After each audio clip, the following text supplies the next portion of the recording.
Look, I remember reading about Richard Williams' idea back in the day. I thought it was genius that he decided he wanted to have two daughters who he could train to play tennis and become tennis stars. I wanted to do the same thing with my children and train them to be screenwriters and directors. Not going good so far. Need to reach out to King Richard himself for some advice, because so far, about 60% of the time, they will not watch any movies I suggest. And I just don't know what to do. I don't know what to do. That, of course, has nothing to do with this movie, but I just don't know what to do. Howdy, I'm Jeff Goldsmith, and this is the Q&A. My agenda is simple. Each week, I plan to bring you in-depth insights into the creative process of storytelling. And folks, you know what I will say about my kids?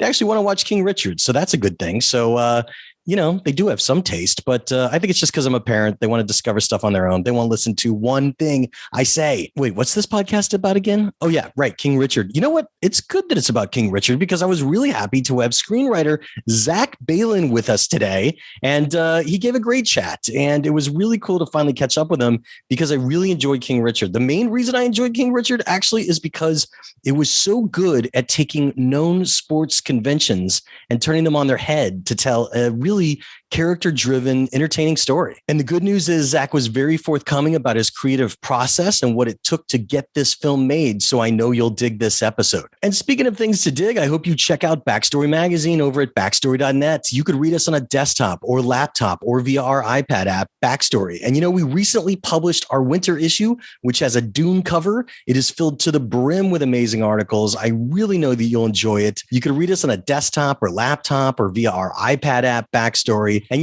if you've never read us before, you could test drive us. You could read our free issue. And if you like what you read, I hope you'll consider becoming a subscriber. And if you want to become a subscriber, I am here to make that happen with a discount coupon code of SAVE5. That's SAVE and the number 5, and that will save you $5 off a 1-year subscription to Backstory Magazine. And you could even use those credentials to log in on the iPad as well, but you got to use the coupon code at backstory.net. One of the cool things we do as a digital magazine is we add new articles into the magazine even after we publish it. So we've continued adding new articles, an amazing Star Wars Visions anime article where we interviewed the directors from Japan through a translator that I just love. And we also have our big Nichols piece about the winners of the Nichols Fellowships, and we have excerpts from their script for you to read. So there are so many good reasons to check out the latest issue of Backstory Magazine. And look, it would really mean a lot to me to have my podcast listeners in iTunes and Spotify, and my YouTube watchers of the Backstory Magazine YouTube page, which is where all these interviews from Zoom go. So thanks for considering becoming a subscriber. But now, without any further ado, let's jump right into our chat with screenwriter Zach Baylin about his latest film, King Richard. Okay, Zach, it's good to see you. How you doing today? I'm great. Thanks for having me. So from whence dost thou hail? Like, where are you from? Where'd you go to school? Did you study writing? Well, I grew up in Wilmington, Delaware. And then I went to Johns Hopkins in Baltimore. And I was a film major there. I had like a creative writing minor. But that's really where I started trying to find a path into screenwriting. I think I had gone to Hopkins Park because I played football. But yeah, I was always just like a kind of a film kid. I used to hang out at like my local video store a lot in Wilmington, and was always just sort of trying to figure out what my way into making movies was going to be. And I think at some point at Hopkins, I started reading a lot of scripts. I used to go to New York and buy those scripts off the sidewalk, and just really fell in love with the form, I think, at that point. What were some of the tenets of your creative writing classes? Because, we always talk about screenwriting things and film things, but I think having creative writing as just a background and a baseline is important too, and exposes you to better literature and storytelling via those pathways. So what was that experience like for you? I had a great creative writing teacher in high school, a woman named Rosemary Crawford, who was sort of the first person who gave me a little bit of confidence to say that actually maybe I had a bit of a voice. But I think that in college, just really, again, like reading a lot, being introduced to a lot of short fiction, but really kind of honing in on tone, and that that you could really in those short pieces you could really sort of develop a style and a voice that could be really your own. And then I had then I was reading a lot of scripts at that point. Like I said, like getting things from New York, but then also dating myself, but like the internet was early, and you could find a lot of like old William Goldman scripts, you could like start to find online. And so just sort of reading those things. And I remember I had a class in college where, when I was probably a sophomore, and a teacher showed me Badlands for the first time. And that, I remember that being a really formative moment, because that was sort of really one of the first times I saw a film and really understood that there was such a singular voice behind it. And that really like lit a fire, I think. Was there a screenplay that did that for you? Was there a script that you bought off the street that you were kind of like? I still have this Good Will Hunting script that I bought, in Union Square or something, that has like an orange cover. I remember it really well. I mean, that script was really impactful. There was so much dialogue in that movie. And in the early iterations of that script, you just could feel those two guys' voice on that page so distinctly.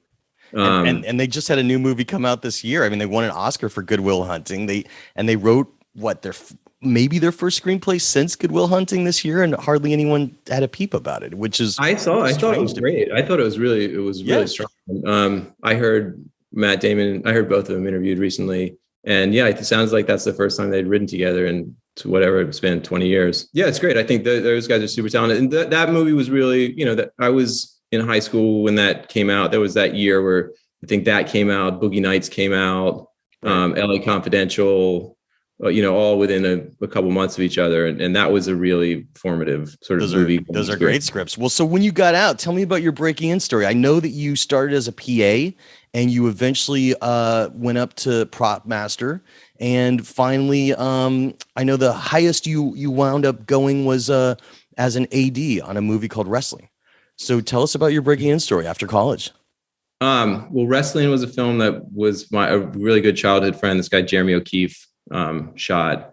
And I honestly had no idea what I was doing AD. And we shot at my parents' house one week while they were like away on vacation. But I didn't really have a foothold into the industry in any way. I was very naive. I thought I was going to come out of college and I had this one Western script that I was working on. And I thought I was going to come out and sell some huge spec script and then figure out what my path would be after that. But I started PAing in New York, and I worked on a lot of commercials. I worked on, and I fell kind of into the art department because, I was sort of aligning with a lot of them.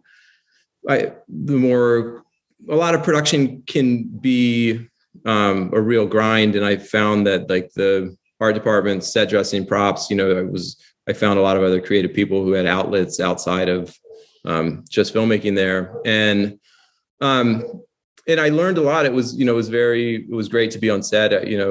Hopkins at the time didn't have a ton of physical production. So I got to be on set I worked on like a Robert Altman commercial, and I worked on, eventually I worked on Boardwalk Empire a little bit and was on set with Scorsese, and that's awesome. The Todd Haynes HBO show. But then I also, I did 3 seasons of Gossip Girl as a prop. And I had great friends who were really good at those jobs, and it was never something that I was entirely in love with. And I would go and I'd take my sides and I would sit in the back of the prop truck after I'd like prepped the next day, and I would write on the back of the sides. It facilitated me to be able to have some writing time, but it was also, there was a point in it where I was becoming a little resentful, of there's not a real clean trajectory to like being on set as a writer and having a script and being able to go to, the showrunner of the show that you're on and say, would you read this? It's the industry's not really set up that way. So I was, I don't know, I was getting a little frustrated for a while. And that can be frustrating. And you're right. Like there could be like a set faux pas in which sometimes just getting the show done, the last thing a showrunner wants is to read a script by the prop guy. Like, yeah, I mean, frankly, like people, it's hard. Sometimes they do. I got very lucky in that I met another writer, this guy, Johnny Rosenthal, who is a comedy writer, on a movie that I was working on as a art PA. This was years ago. And Johnny had another movie in development with one of the producers. And a friend of mine introduced me to Johnny on set, and I gave him, and he was just a super nice guy. And I gave him the script I was working on, and he actually read it. And he sent that script to his manager, and they passed on it. But Johnny was like, I think you're a good writer. And we would go out and get beers, and he would he was the only contact I had who was reading stuff for like 6 years. Wow. And over the course of that 6 years, I sent him, 4 scripts or something. And he would send them to his managers and they passed on them all. And then like the 5th one, I got an email from a guy and he said, we like this, can we talk?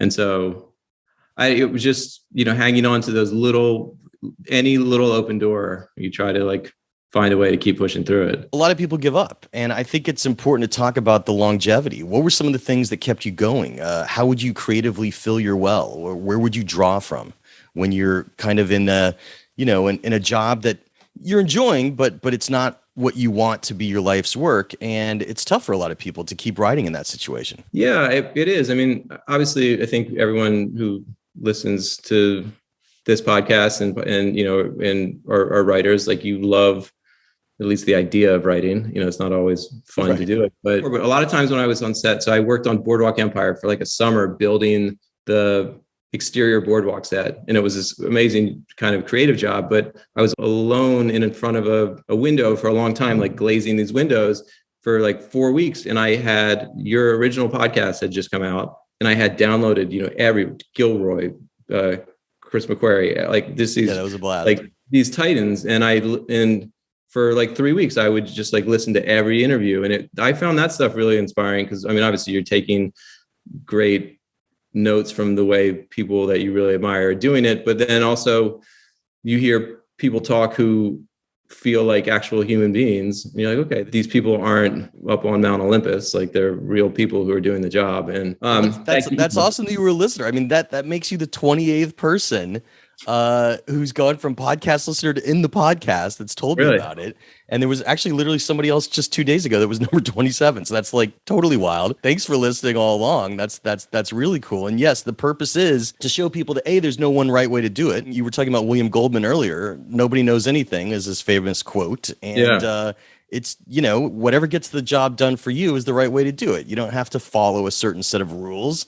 And screenwriters are people. And I think the most important thing to show is that even these legends, these people that we hold, dear in our hearts as screenwriting legends, have the same difficulties that everyone has. It hits the same walls, the same blocks. I was very fortunate that like at one point I worked on this in the art department on this movie, Walk Among the Tombstones, which is a Scott Frank directed and written movie. And I love Scott Frank. I think that some of the things I read in, Out of Sight, that script really opened my eyes a lot. And so I sought out my buddy Max Sherwood was the prop master on that movie, and I was like, can I get on the crew for that? Because I really would like to meet Scott. And Scott is someone that I'm sure you've interviewed him. I think I've heard him on this. And but he talks about how hard it is every day, and how how even for someone of his accomplishments and success level and the track record of movies that he's written, that you open the computer every day and it still seems impossible. And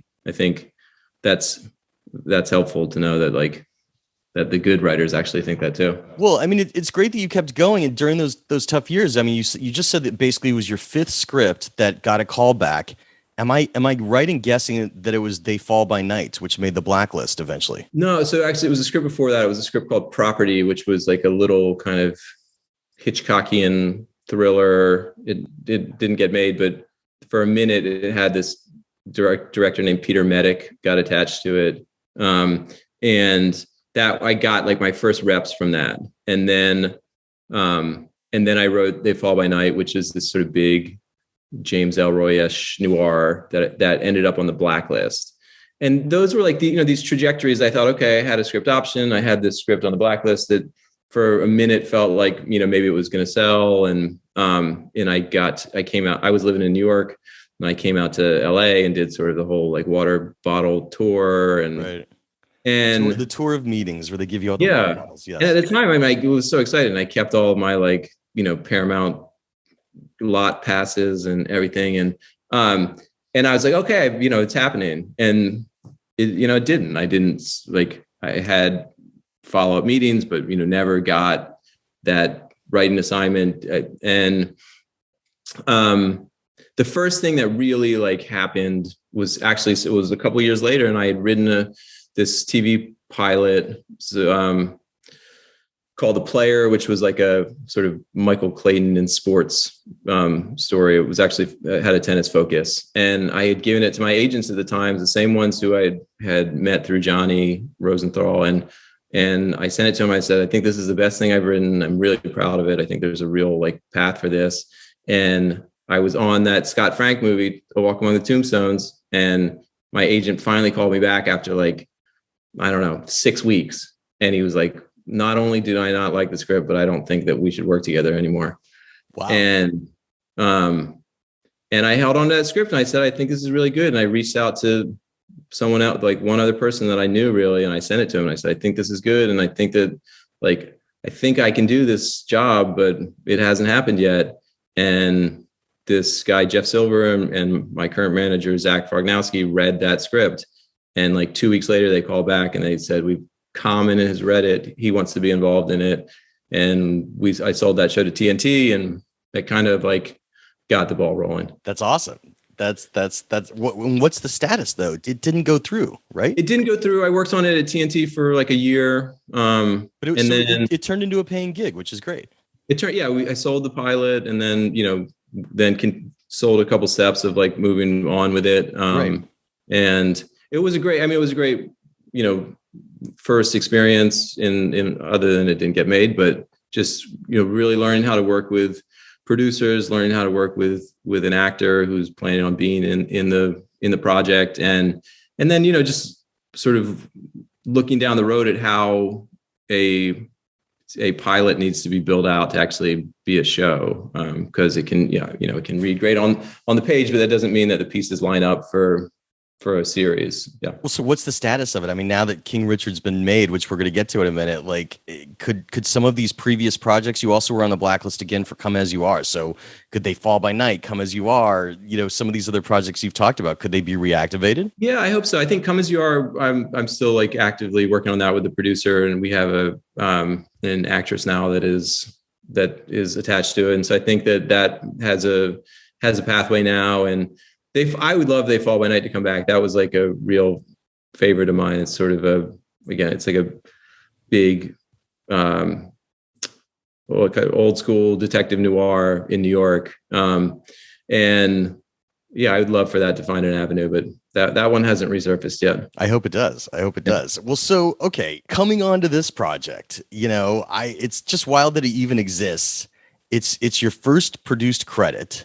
Set it up for us. I know it's the most boring question ever that you've probably answered a million times, but tell us how King Richard began and how you came on. Yeah, no, actually, it's a pretty cool story. So, I was in New York. I was living in New York, and I had just a general meeting at a hotel with this producer, Tim White, who, is one of the producers of the film and had produced The Post and Ingrid Goes West and a bunch of cool stuff.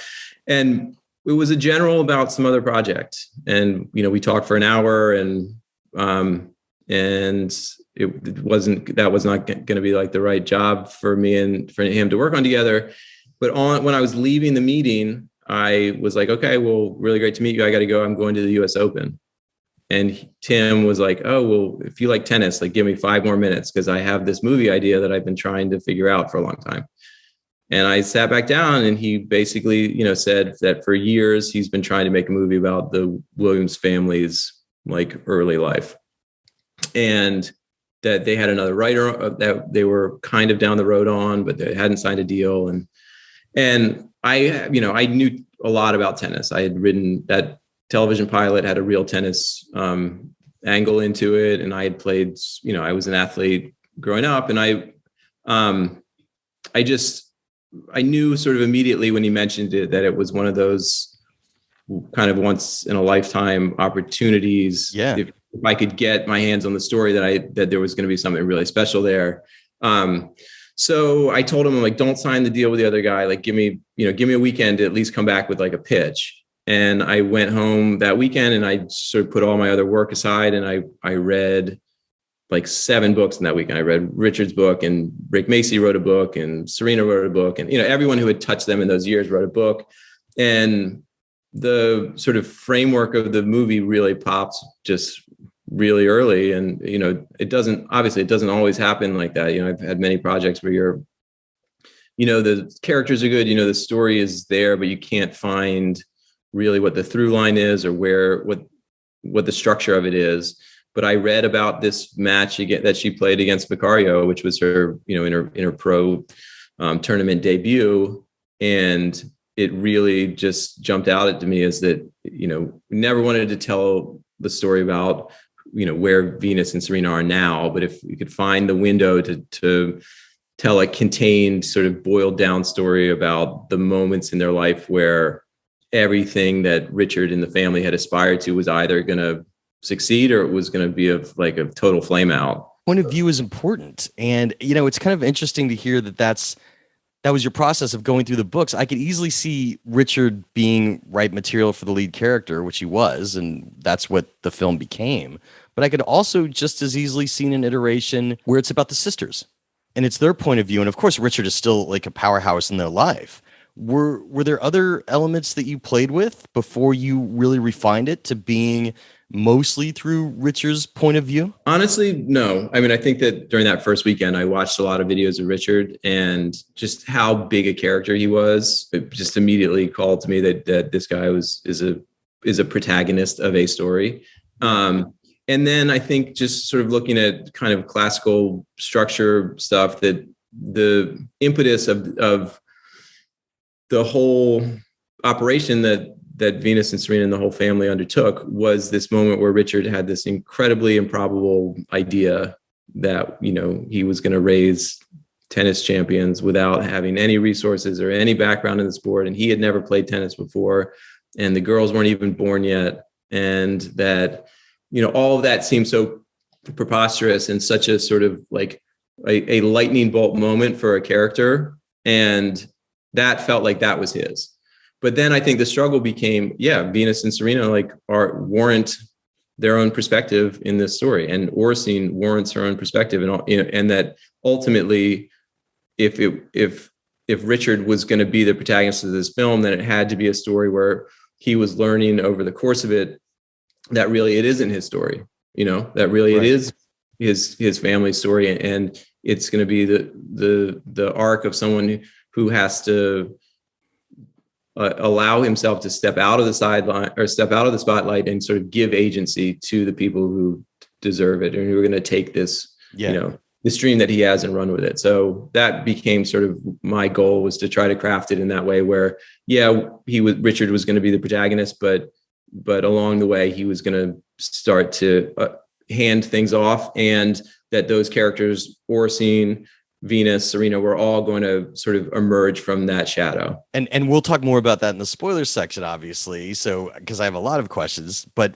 you know what, focusing on your creative habit for a second, when you sit down to write, how important is outlining to your process? I really believe in outlining. So, and especially when I've done a handful of these now, these stories that are at least based on true figures. And then, you at that point you have the building blocks of the events, and a big part of the job is to sort of winnow things down into the window where it's going to be a movie. It's going to be satisfying. I mean, I looked a lot at Good Night and Good Luck is a movie I like a lot. And that sort of took Murrow's life, but not seeing, cradle to grave. You're seeing this one indelible moment that kind of solidifies who he was. So I outline a lot, and sometimes it takes different forms.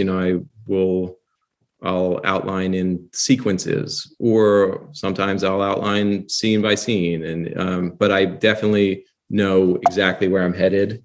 And then obviously when you get in and start writing, that one scene that you thought was going to lead to another, all of a sudden you've ended with a line of dialogue, and something else appeared that's going to, okay, this is a really interesting sequence. I need to follow where that goes, and it blows up the outline. But I definitely try to write my first draft off of that outline. And well, it's like a blueprint, and that you could add another wing if you want, but at least you know where you're going, and you had a route to go down. But I totally agree that when inspiration hits, that you should go in the direction that it takes. And sometimes that happens in the outlining process. So, when you're outlining, or with this, like when Macy was such a fun character, and he had, there was so much voice to him. And so as I was outlining those scenes, sometimes you get to a scene and you're just like, I've got something. I would just want to nail this dialogue down while I'm writing the outline before I forget it.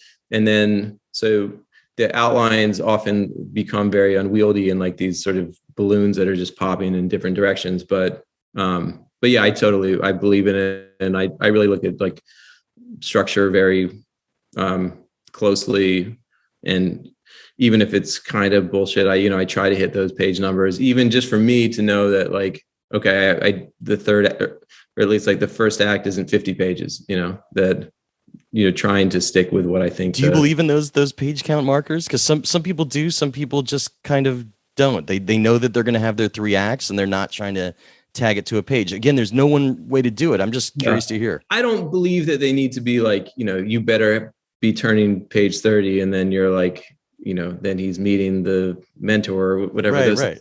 But I do think that like sort of the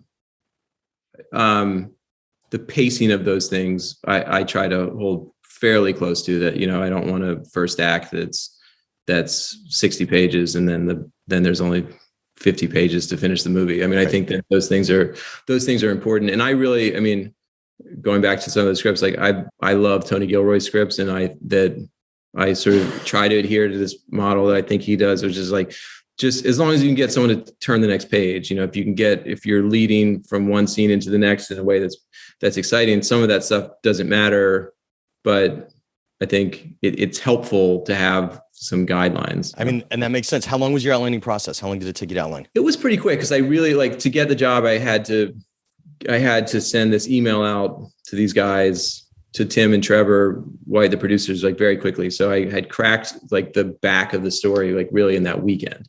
And and that really, we have this email that we share sometimes. It's like, it's kind of never had this happen before, but like that email is really true to what the movie remained. And then once I got the job, I probably researched an outline for like 2 months, maybe. And then and that was really detailed. So then the first draft that went out to those guys probably took another 2 months. So how long was your outline, would you say? The outline was like 15 pages, but then I had all these other ancillary documents that had all of my research. So yeah, that was probably. Was it bullet point format? Was it kind of like that, or it wasn't exactly a scriptment? But a lot of times, what I'll do, especially if it's an outline that I have to share with people, which I don't really like to do, because then you are often spending a lot of time trying to make a document readable for someone else that is not. But you also want to be a good partner, but I did like sort of sections. So I know it would say like this section 1 is like Richard trying to get coaches and collecting balls, and sort of like introducing us to the world that Richard is trying to break into, so that would be a section. And then, then a section saying like Venus begins training with Paul Cohen while Serena begins training with Orsine. And then I would beat out throughout them, but I would sort of like chapter every section of the script. When you sit down to write, do you give yourself a page count to hit each day, or do you go for a certain amount of hours? It depends kind of where I am in the process of a script. But if it's a first draft, usually try and say I'm going to do 5 pages a day, for whatever, 5 weeks, and I'll have a draft, a very poor draft of a script done at that point, and then take another 6 or 7 weeks to turn those, that draft into something that I would share with someone. But then sometimes if I'm rewriting, if I'm polishing, I keep changing it. So then if like next draft, I'm like, okay, I want to get 10 pages done a day, but it's not, you're staring at a blank page, 10 pages. Well, so tell us about getting your green light. So you get your outline approved. I'm guessing that got you the commission to write the screenplay? That part of it was like a little informal. It wasn't as dramatic as this, but I essentially got the job, but then we all discussed that like the caveat was that no one had the rights to the story, and that because you don't have life rights. Didn't have life rights, and that we felt like we collectively, between me and Tim and Trevor, like had a good handle on what like an exciting version of the story was. And at that point, we sort of discussed, okay, well, should we go and try to pitch the family right now? Should we try and pitch Will? Should we try? And I think collectively the decision was made that, I didn't have any credits. Like, it was not us going to Venus and Serena and saying, like, we'd like to make a movie of your life. That at that point they would say, okay, well, get in line. So does a lot of people. So decided that I would write it. And then the best chance we had was to bring them like a completed vision of like, this is the movie this is what we actually want to execute. Once that decision was made, then I went off and wrote, got the draft done, and completely on spec, not being paid because there's no one. I was paid like let's say a nominal amount by this, but kind of like a deal where, if we then can go and get it set up at the studio, it'll be real. And then very quickly, like, just a lot of things happened. Like, it's, really as soon as I finished the script and it went to the agencies, we got a call that like Will was interested. But again, like under the caveat that, no one was going to really get on board until we had secured some kind of, not even a rights deal with the family, but a commitment that the family would at least give their blessing and say, we're going to, on Venus and Serena, but Orsine, their mother, she was a very private person. And I knew that like to really get it right in the movie, I was going to have to sit down with her and talk to her. And so we needed the family's cooperation to do that. And eventually, after a very, long year of like unanswered phone calls and things, we eventually sat down with one of Venus and Serena's sisters named Isha Price at the US Open, like a year later from that initial meeting with Tim. And Isha agreed to read the script. And we spent a really like long, dark night waiting for a response the next day. And she called the next day and said, okay, like if you're willing to really like, interview us and hear our sides of things, then we'll go on this ride with you guys. And so that was, once that happened, it started to feel very real. And That's we were awesome. able to take it out. What was the budget and schedule? The schedule was like, I don't know, 45, 50 days, something like that. It changed a little bit because we shot half the movie and then we shut down for COVID. And then came back. So I know that added some days and stuff. I don't know exactly what the budget is. I think like the production-y budget was like 25 or 30, I think, before, other elements. Well, so we are now going to get into the spoiler section. Podcast listeners and iTunes and Spotify, YouTube watchers on the Backstory Magazine YouTube page. If you have not yet seen King Richard, press pause. Go watch it. It's very readily available for you. And come back because we're going to talk about the spoilers. So now that we're in the spoiler section, you're essentially doing a true life sports drama. You have access to the real life characters, including the world's greatest tennis stars. And you're not doing this as a puff piece. There needs to be vulnerability. And obviously you just talked about how you gain the family's trust, but there's going to be a stage of rewriting. And you also have a star like Will Smith involved. That's a time where a first-time writer sometimes gets lost in the shuffle because a lot of different points of view come in, and it's hard to sometimes keep the focus of the story and keep some of the grit involved, but you clearly did. So I'm just curious, what were some of the challenges of navigating through that? Because, obviously they wanted to do this project, and I think it shows in every scene. So tell me what you had to navigate as a first-time produced writer dealing with all these legends. It was definitely complicated, and not something that I understood what the experience was going to be. To the Williams family's credit, like their notes were never about, we don't want you to show this side of Richard, or we don't want this to be exposed. I think that if anything, that there were, again, like with Orsine's voice, my early drafts of the script were certainly like, I didn't get that character right.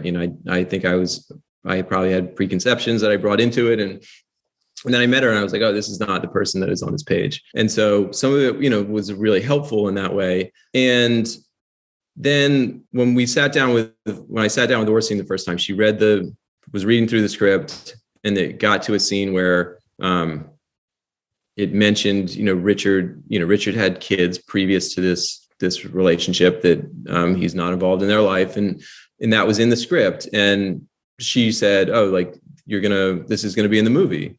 And I said, I think it really needs to be. I think that obviously the most interesting version of the story is the one where Richard is a fully examined character who did amazing things, but had a lot of flaws and still, and had to overcome things. And she said, okay, well, if it's going to be in the movie, then let me tell you how it actually happened. And so there's a scene later in the film where Oracene is kind of finally like tearing Richard down a little bit, I think deservedly, about some of his choices, and tells a story about his other children showing up at the door. And that's almost verbatim what she said to me. So a lot of that stuff was great. You were getting these incredibly intimate sort of moments that I got to weave into the script. And then Will was extremely collaborative and brought in, I thought when I had gone into when like production began that I was sort of like the current expert on like Richard Williams and the Williams family. And Will had done so much research that when we sat down, there was a long rehearsal process. I mean, we probably rehearsed for 6 or 7 weeks before the movie. That's great. And Will was bringing in stories from Richard's life that I hadn't found. And we would sort of say, okay, is there a way, can we get this in the script? Is it useful in the script? Is it, do we have there? I think there were definitely iterations where there were more sort of anecdotes about Richard's past, and we kept kind of whittling them down to finally that moment at the tennis court that he talks to Venus at the end. But I think, it was a really collaborative process. And I think because I had done so much research, and because it was a true story, and because I had been, a big part of being there when the Williams family became involved, that it maybe made it a little harder to like boot me off the project. What about notes from Richard himself? If you got them, I never met Richard's the only one I never met him, and he was so wild. It had to be by design that you just wanted to cull who he was together from research and interviews. But there were no overtures made to reach out to him. Nobody tried to reach out to him. Made some overtures, but then once Venus and Serena and the rest of the family were involved, they're very close with him, and they just sort of said this is the way everyone would like to do it. And we sort of assumed that meant Richard. And so, I think he spent so many years in the public eye. That I think now he is enjoying his time not being in it. And, but I felt like I really got to know who he was. I mean, there was, he wrote a book, but there was also just hours and hours of archival footage that I had from him. And he filmed he was like one of these fathers who just constantly had a video camera. Yeah.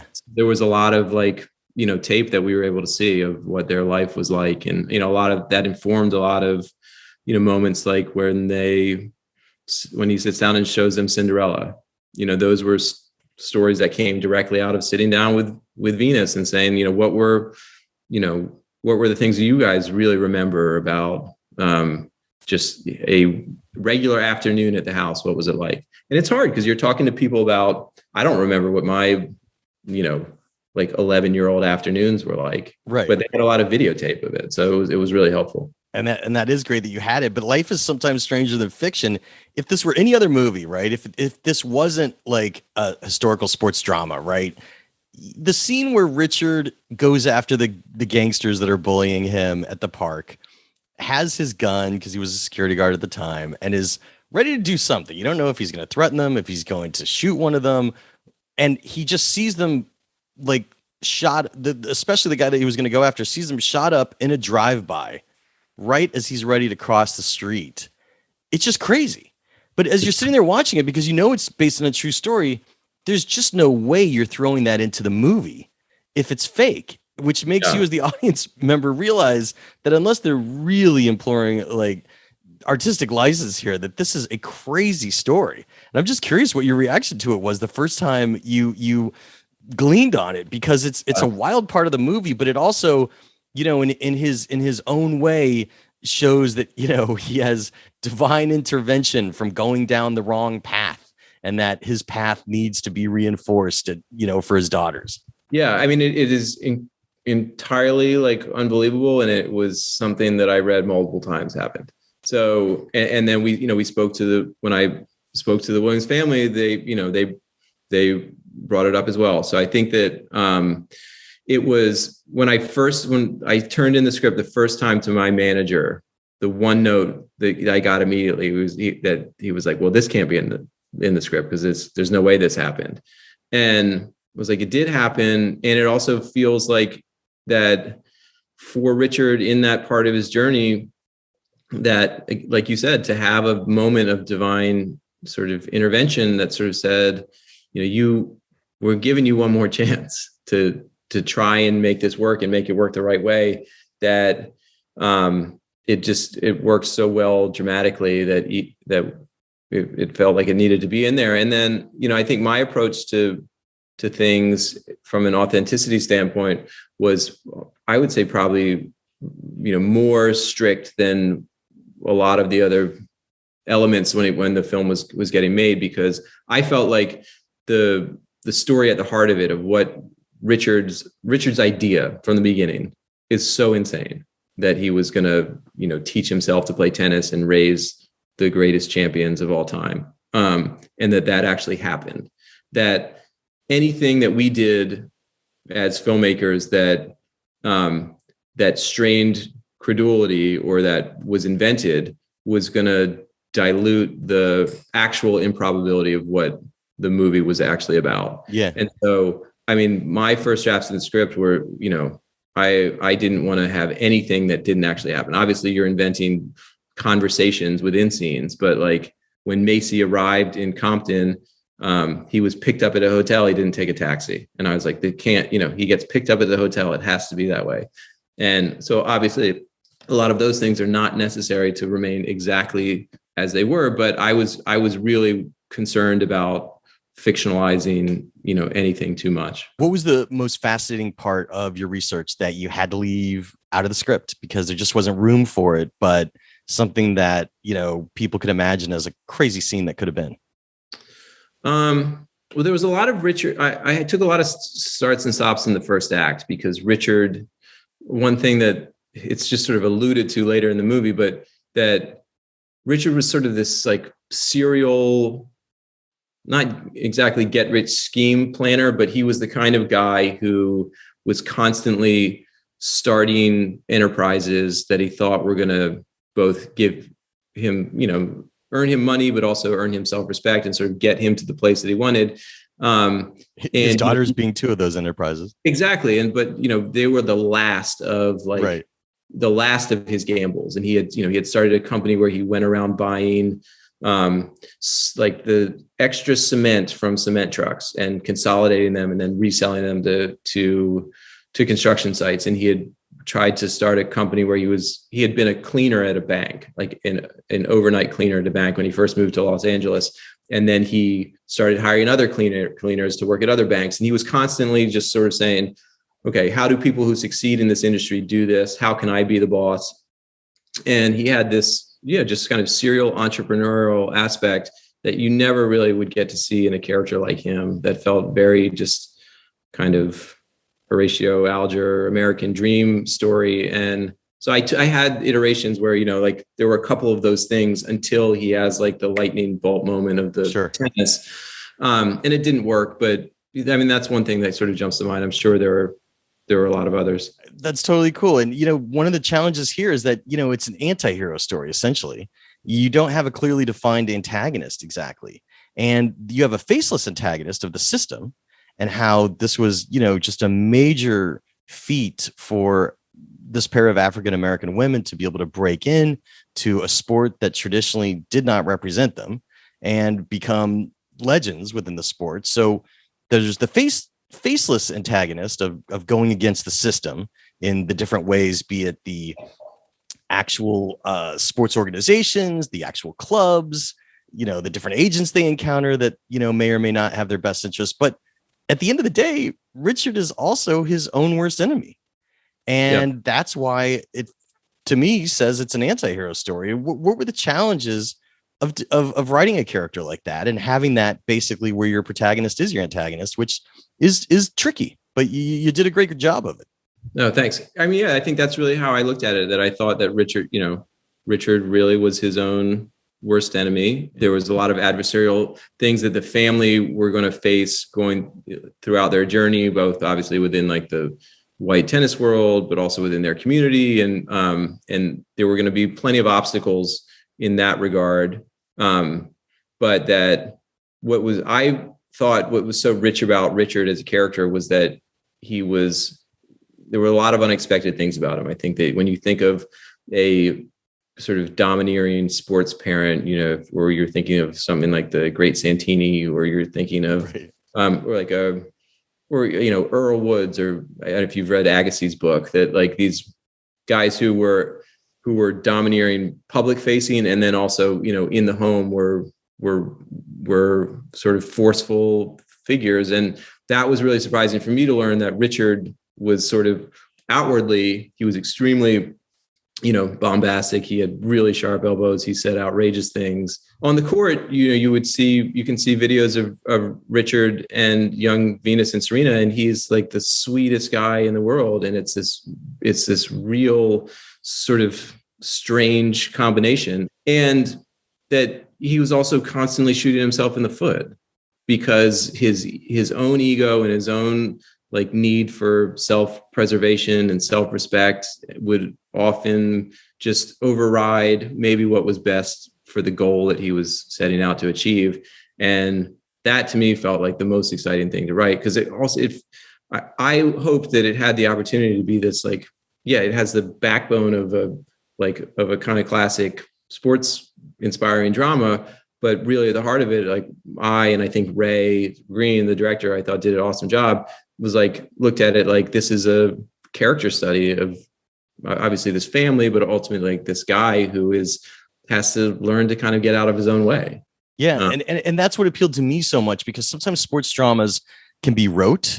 There's potential, obstacle, and working up against the obstacle and finally triumphing. And it goes on that level. And look, that's storytelling in general, but here I also like that, by the time Coach Macy's involved and they go to Florida, that you went straight into the weeds of it and let us see that this whole trajectory to just get the proper representation and have the resources, the minute he gets them, Richard insists that his daughters live a normal life and step back from the scene, still practice, but aren't going the circuit fashion.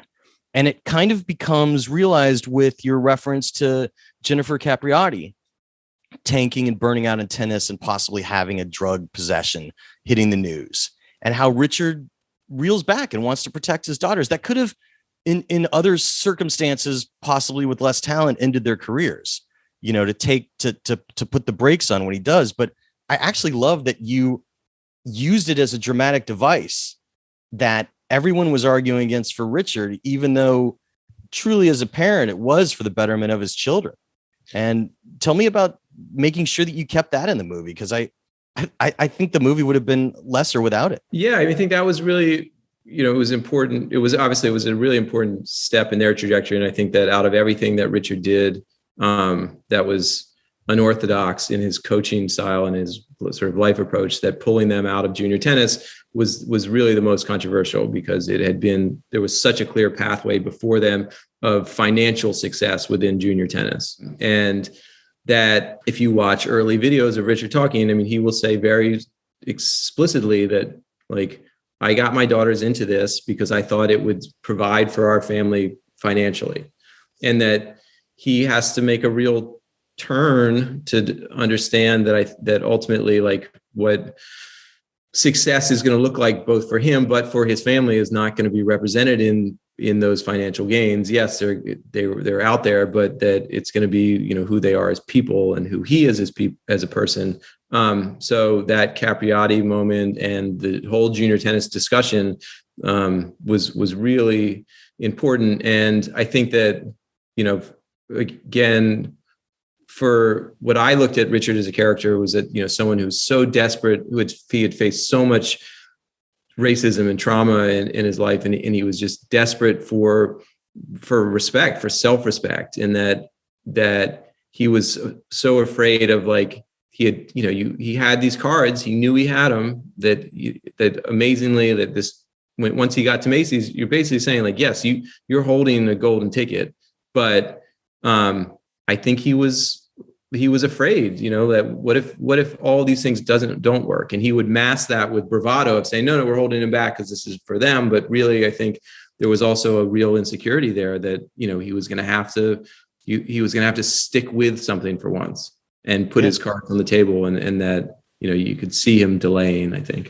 Ooh, hey, I'm jumping in really quick to remind you to check out Backstory Magazine over at backstory.net. You could read us on a desktop or laptop or via our iPad app, Backstory. And we just published our really cool winter issue. It has Dune as a cover, and you could see our table of contents, which we're always adding to, because that's one of the cool things we do as a digital magazine.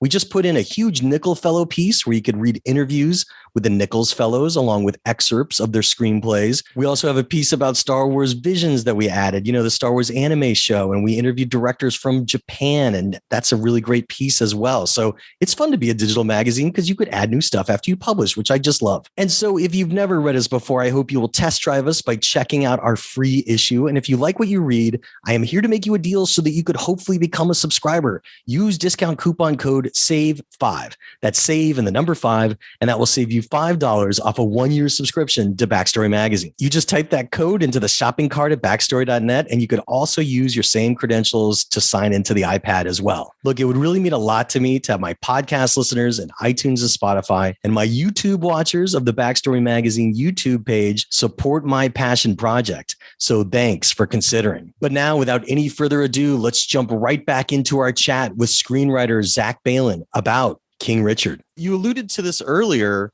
and again, the movie would have been incomplete without it. So I'm curious about the evolution of the scene. Richard has a lot of bravado in the movie. His ways are unorthodox. He definitely wears on his family because he is a broken record that refuses to be changed at times, to his credit. And you have a great face-off with him and his wife in the kitchen. And although the closing credits do not say it, they did end up divorced. They didn't stay together forever. And it obviously took a toll on his wife as well, who you interviewed. Tell me about that scene where she kind of cleans his clock a little, because at that point in the movie, it was kind of the right thing to do. It was a very emotional scene. It really seemed like it was going there. I didn't know if you were really going to get there, because it wasn't clear again that if the family would allow that side to be seen, and to their credit that they did. Tell me about that scene. Yeah, I mean, that's definitely my favorite scene in the movie. I think that one, and I really like the scene with Tony Goldwyn in the backyard where where Richard sort of breaks with him. And I think those confrontational scenes are sort of the funnest to write. But no, I mean, that scene in the kitchen was everything to me for the movie. I mean, I think if we didn't have that, then we wouldn't be being honest about, who the characters were. And I think ultimately that what Oracene had told us when we sat down, and us being, Ray and the producers, and, was that there was a point in their relationship where she realized like that she was not a quitter, and she was committed to the family and to the girls and to this dream, but that ultimately that superseded her like relationship with Richard, and that whatever happened after they had accomplished this thing together, was going to be separate. And so that idea of foreshadowing that in some ways, I felt like we needed to honor. And then, again, Oracene was a very reserved person, but when she was ready to blow, she could do it. And then I think that trying to earn the moment where you've seen her self-restrain throughout the course of the movie to the point where when Richard has really done something that actually is, has emotionally fucked up the kids, that and that it could be a point of no return. Well, now that's the moment where she has to, step out of that shadow and really, again, like take her own agency. But in terms of writing that, it was we kept writing that scene throughout the course of the movie. And so, we shot it fairly late, and we shot somewhat chronologically. And so kept writing it, and then Will and Anjanu would rehearse it, and I would take those ideas and rewrite it. And even like the night before we shot it, we were at that house that doubled as our Florida house. And Will and Anjanou and Ray and myself like stayed after wrap and we read through the scene one more time. And, I think that Will and Anjanou just went really deep about like, what are the insecurities that you have that if I press this button, they're going to make you pop. And, they hit some places that I wasn't sure I was going to take it. And I heard them do it and said, okay, like it has to go there. And then I rewrote the scene that night and we came back in with new pages in the morning and then they did that. You wrote it overnight. I love it. That's just awesome. Well, so, we had you in Backstory Magazine. David Somerset interviewed you, issue 45. Yeah. And I'm very happy that we were able to get you timed with the release.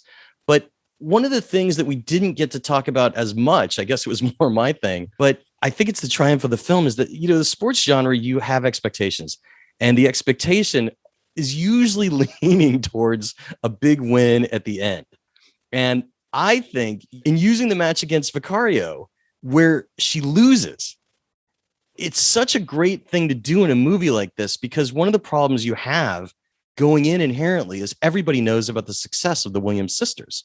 So how do you tell a story where you keep people on the edge of their seats and don't just cater to the success, but show the hardships as well? You do that most of the movie, so we expect that the end is going to just be her big first win. The fact that it's not, and the fact that it gets so in the weeds about tennis sports strategy and using a cooler moment when somebody's on a streak to kind of lose their edge, when she goes to the bathroom for 10 minutes or whatever it is, that was just, it was a great way to end. And it shows us that we're right at the precipice of the beginning of the successful era. Was that always your ending point? You said earlier that when you came across it in research, you knew you wanted it in the movie. I'm just curious, was it always your ending point? And talk about crafting that ending, because I was smiling the whole time. Yeah, that was always, really from that first weekend that I read it, that was the ending of the movie. And I think that, like you said it well, that one of the challenges of writing something where ultimately everyone knows what Venus and Serena go on to accomplish was how to still make the story dramatic and feel like it had real urgency. And I think what I tried to do was change the parameters of what, success looked like. And to say that, I found all these other anecdotal stories that were going on at the same time that related to her first sponsorship deal and how important that was, obviously financially for the family, but really just about really securing their future of what they had been hoping to achieve in terms of lifting their family up. And that all of that really boiled down and happened in that same weekend. And so once I saw that, it seemed like there was a real opportunity there to create some real suspense around the movie that you're building towards. Not necessarily do they become Grand Slam champions? Yes, we know they do, but do they achieve the things that they've set out for in the confines of this story? And that I think that's what we tried to build for. And ultimately that it was really it's a loss on the court, but it's a emotional victory that Richard is able to sort of come out of that. One thing that we tried to build throughout the course of the movie was this idea that like Richard was unable to watch Venus play, and so he's watching. We've built that in juniors.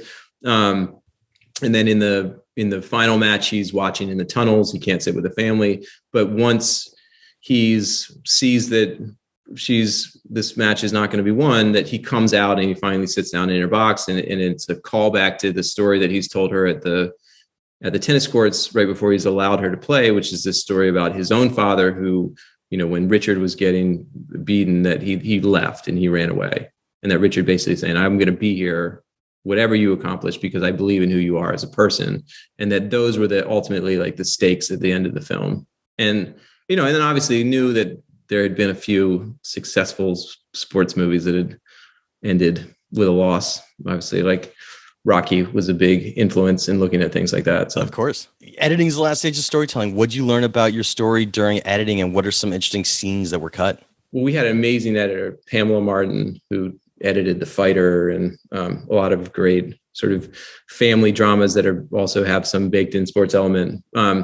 But I thought Pam did an amazing job. And what biggest thing I think I've found when you're working with someone like Will or Anjanou or, Barenthal, who I think is amazing in the movie, and Sanaya, really, like that. Oftentimes I was writing a lot of dialogue, and because I was reading Good Will Hunting, I was reading Sorkin, and you have like these pages of dialogue, and it's great to write, and you think, okay, this is gonna be amazing having Will say 2 pages of dialogue, and then you get in the edit and it got cut down to 3 lines, and you're like, oh, it's better, So I think that was a big learning curve for me that I tried to just sort of press forward with a little bit. It's really fun to write those long soliloquies. A lot of times, you have an actor who's got a face and it's not necessary. And then trying to think what things the biggest scene that was cut. Yeah. There was more with Serena, I'd say, a little bit. There was more of a through line between, I knew one of the expectations coming into the movie was that most people know Serena. And so they're going to expect that there's going to be, that Serena might be the forefront, at least with between the daughters. And that was not true at that time. So trying to find a way to service that, where you're saying, okay, if Serena's story really is about being overshadowed in her life, then that's kind of how the film is going to feel at the beginning. Right. But I think there were a few more scenes where we saw Serena's angst. So there's a scene in this where she sneaks into the tournament, her first tournament herself, which I think is a great scene, but there was a bit more build up to that where they had told us a story that Richard would often go sit down after work, and he would like be so exhausted and all his money would fall out of his coins would fall out of his pockets. And when he would go to bed or to shower, then the girls would all run over to his desk and, take all the coins and collect them. And so there was a running through line throughout the movie where we saw Serena do this a few times. And then there was a scene where we saw her in her bedroom at night when all the girls were asleep, and she has a flashlight in her coins and she fills out the paperwork herself. And I always thought it was really beautiful. Was not necessary, but it just like fed that storyline a little bit. Just one of those things for pacing. Could there ever be a sequel? Has there been any talk about writing Serena's story or the rise of the Williams sisters after this point? I've had a conversation with Isha, their sister, and Venus and I chatted at the premiere a little bit. Look, there are a lot of stories that happened after this that are real. Obviously, like Indian Wells is a really interesting, event. I don't know if you know that, but there was a tournament in Palm Springs that they played at, a really prestigious tournament that Richard was in the stands, and Venus and Serena, I believe, were supposed to play each other, and one of them got hurt, and so the match was essentially canceled, and the fans really turned on Richard, and it became really ugly, and then Venus and Serena didn't play that tournament for like 10 years. So there are lots of stories. I would do it if they want to. Because you could even have a different point of view. Yeah, totally. And I think as Richard was the first, it might be more from the sisters this time around, or one of the sisters, or one of the challenges is, I think that not that it was easy to find Demi and Sanaya, who are amazing, but to cast an adult Venus and an adult Serena, to me, feels daunting, but that's Ray's job. Yeah, that would be daunting. Well, tell me, what was your toughest scene? What was the scene on the page that you came back to over and over that you really had the sweats for, and how did you creatively rise to the challenge? That kitchen scene really, took a long time to get right. And then I would say beyond that, there was a scene early on in the film after Richard's come home from that shooting. He comes home and he's in the kitchen with Orsine, and she's sort of taking care of him. And it became a very lovely scene between the two of them. But I wrote that probably a million times, about how much does she need to, light his fire at that moment to say, you're not going to quit. You need to go on and take the next step. Or did the events that we just saw before that facilitate that all they need to do in that moment is connect, and that we understand visually that she's there to hold him up. So we wrote a lot of versions of that got ultimately, like, we boiled down to what it is in the film now. And then I don't know, this is the hardest one, but one of the last things that I wrote was this scene where Orsine is braiding Venus and Serena's hair before her final match. And that was a very late addition after talking to Orson and talking to Ingenue and really saying like, what are the things that I'm missing here as like, a white guy writing the story like that, between this moment between Orson and her two daughters, and what is she instilling in them to go out onto that court with. And collectively, this idea of the Sojourner Truth story was always in the movie, but we pulled it out of another scene and put it into that moment. And so it wasn't the hardest one, but it was maybe the latest thing that got written. I was glad that it made it in any iteration. Yeah. I know it's too soon, but what was your biggest lesson that you would say from this, your first produced film? If there's anything that you could look back on, that's maybe something that was a change to your creative process that you would take forward into something else, what was the biggest lesson if you could pinpoint it? I mean, there were a lot. I think that the first one was just that, there are going to be a lot of, as a writer who is not directing, like that, there are going to be a lot of different iterations of the script, not just in the, obviously you're going to continue to rewrite, but that like there is a script that reads great that goes out to producers and goes out to actors, but that's a lot of the, prose that are in that you think are beautiful, that I've like loved, like are totally unessential when it goes to production. Right. And the production designer is saying, well, the location doesn't look like this. And I'm saying, well, yeah, but the line really reads well. And no one cares. You need to do that to sell your script and to capture everyone's imagination as well. Exactly. I think so. You're writing it first for it to really be able to paint the picture of what this movie can be, and then it becomes more of a document for production. And all that stuff was why I had worked on set a ton, and I had read a million scripts, but I was reading the ones at the end of the process. And then just like really being open to collaboration. And Ray was an extremely collaborative director. Will is an extremely collaborative actor. Ingenue and John Barenthal were like, they were bringing amazing ideas in, and I just like, best idea wins. And that did not to feel extremely possessive of things that, I had sat with for 3 years, and you get on set and like someone says something better and you say, good, go for it, And that is always the best approach. I know we're out of time. What's next? I know you talked about Rocky a second ago. I believe Creed 3 is next on your plate. Yeah. So Creed 3, we started shooting this week. Great. Congrats. Yeah, it was awesome. I'm doing that with a writer, this guy, Keenan Kugler, who's awesome. So that's been a really fun process to do that together. Ray is about to start a movie about Bob Marley at Paramount that I just did some work on for him. So that I'm hoping that will, continue, which is pretty, extraordinary opportunity to do. Yeah, that's great. Well, look, you've been so generous with your time. Congrats on King Richard. I really enjoyed it. Congrats, of course, of also being number 28th podcast listener to end up in the podcast. Zach, thanks so much for your time today. Yeah, thank you so much, man. Really, I'm a big fan. I'm really excited to finally get to be a part of it. So thank you. You're welcome back anytime. Thanks. And that's how the Q&A went down. Special thanks again to screenwriter Zach Baylin for being so generous with his time and chatting about his latest film, King Richard. And folks, while you're surfing around online, I hope you also check out Backstory Magazine over at backstory.net. You could read us on a desktop or laptop or via our iPad app, Backstory. And if you've never read us before, you could check out our free issue and test drive us, which I hope you do. And if you like what you read and want to become a subscriber, I am here to sweeten the deal with discount coupon code SAVE5. That's SAVE and the number 5. And I will save you $5 off a 1-year subscription to Backstory Magazine. And look, it would really mean a lot to me to have my podcast listeners and iTunes and Spotify and my YouTube watchers of the Backstory Magazine YouTube page, which is where all these Zoom interviews go, support my passion project. So thanks for considering. The Q&A with Jeff Goldsmith podcast is a copyright of Unlikely Films Incorporated in 2022. All rights reserved. And folks, if you want to reach out to me on social media, you could find me as Yo Goldsmith on Twitter or Backstory_mag, or Yo Goldsmith on Instagram, or Backstory_mag on Instagram. I have a Facebook fan page. You could also email me anytime by writing to backstoryletters@gmail.com. The inbox gets a little tricky sometimes, but I'll navigate my way through it. I love hearing from everybody and want to respond as much as I can. I'm Jeff Goldsmith, the publisher of Backstory Magazine and the host of the Q&A. Thanking you for tuning in and telling you to stay out of trouble. Till next week.